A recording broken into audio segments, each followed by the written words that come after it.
Living in Portugal isn't just difficult, it's unsustainable. Just 10 years ago, buying a house in Lisbon would cost you around €1,000 per square meter. Today, that same space goes for over 2,500. That's a 250% increase, and it's not an isolated case. In 2022 alone, housing prices jumped 20%. And in Portugal's main cities, you now need to earn twice the minimum wage just to rent a small one-bedroom flat, which can cost up to €2,000.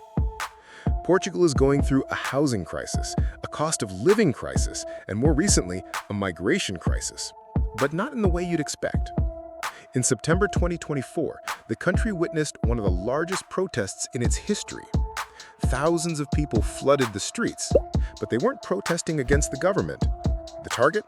A modern phenomenon: tourists and wealthy foreigners.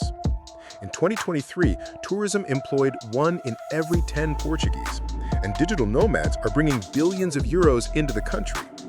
But for many, the damage is already done.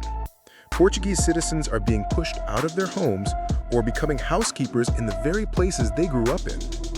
But this isn't just about tourism or housing. It's the symptom of something much bigger. A deeper problem that could come to define not only Portugal, but Europe itself. This is the story of how living in Portugal became impossible.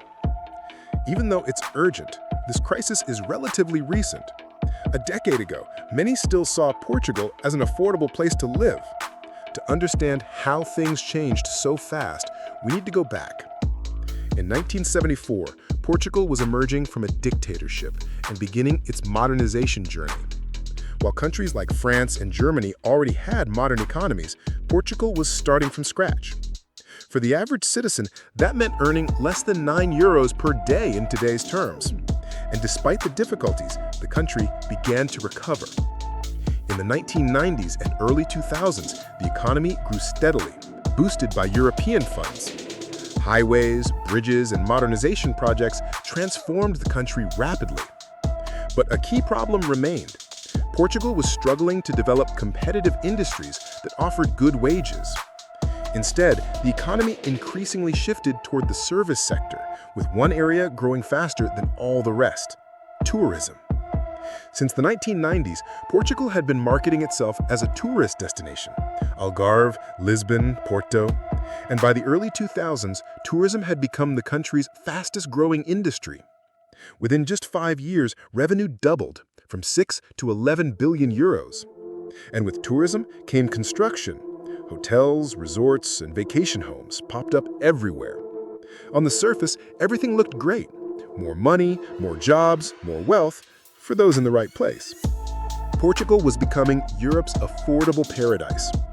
But this growing reliance on tourism and foreign investment was a ticking time bomb, and it exploded in 2008. The global financial crisis hit Portugal hard. Without a strong industrial base, the country collapsed. By 2011, Portugal accepted a €78 billion bailout from the IMF and EU. With construction in decline and unemployment soaring, the government needed urgent solutions. They turned, once again, to tourism, but this time with a new twist.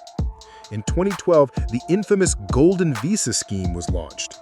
The idea was simple: offer residency to wealthy foreigners who invested in the country. On the surface, it seemed like a success: over €7 billion in investment. But it sparked a new crisis: housing. With golden visas, property prices soared by over 250% in a single decade. And wages? They barely moved. Many buyers didn't even live in the homes they purchased. They renovated and resold them, often leaving them empty. Sellers inflated prices to meet the €500,000 investment threshold required by the visa. Property sales at exactly this amount increased by 60% after the program launched.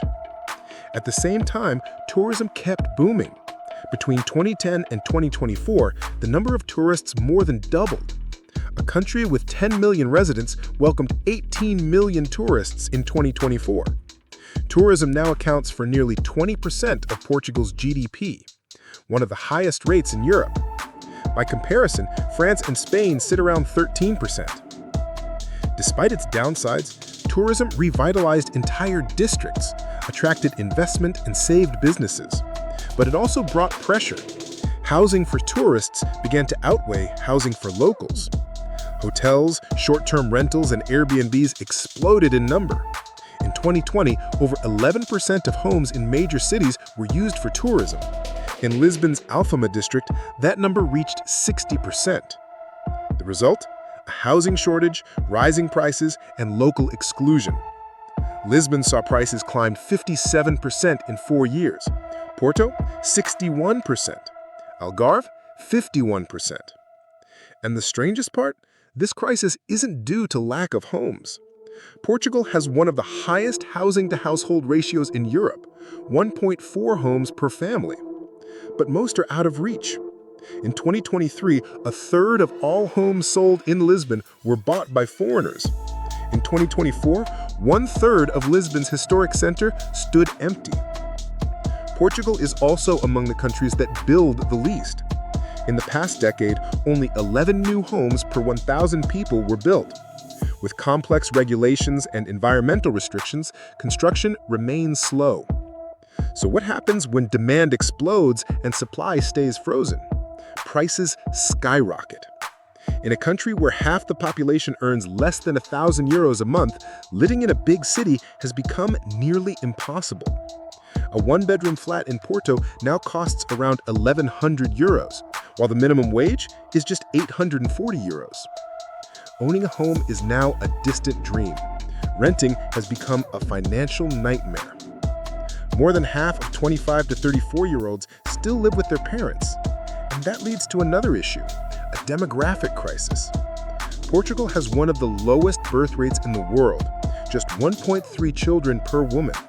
The population has been shrinking since 2010, with more deaths than births each year. In rural areas, schools are closing, villages are emptying. Young people are leaving for other European countries in search of better lives. In 2022, the government launched a new digital nomad scheme. To qualify, you needed to earn 2,800 euros per month, 4 times the national minimum wage. More wealthy foreigners, more pressure on housing, fewer options for locals.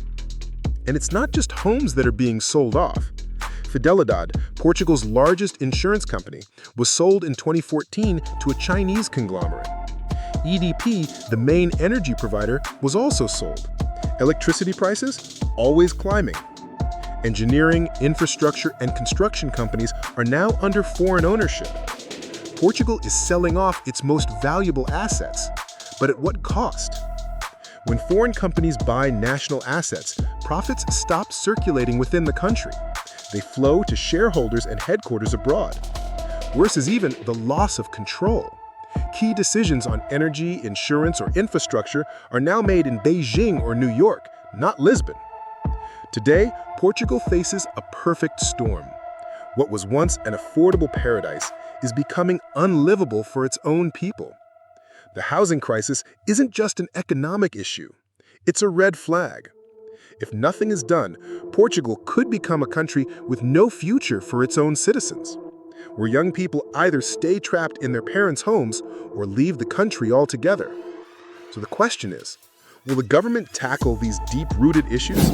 Or will we keep watching, silently, as the Portuguese are pushed out of their own land?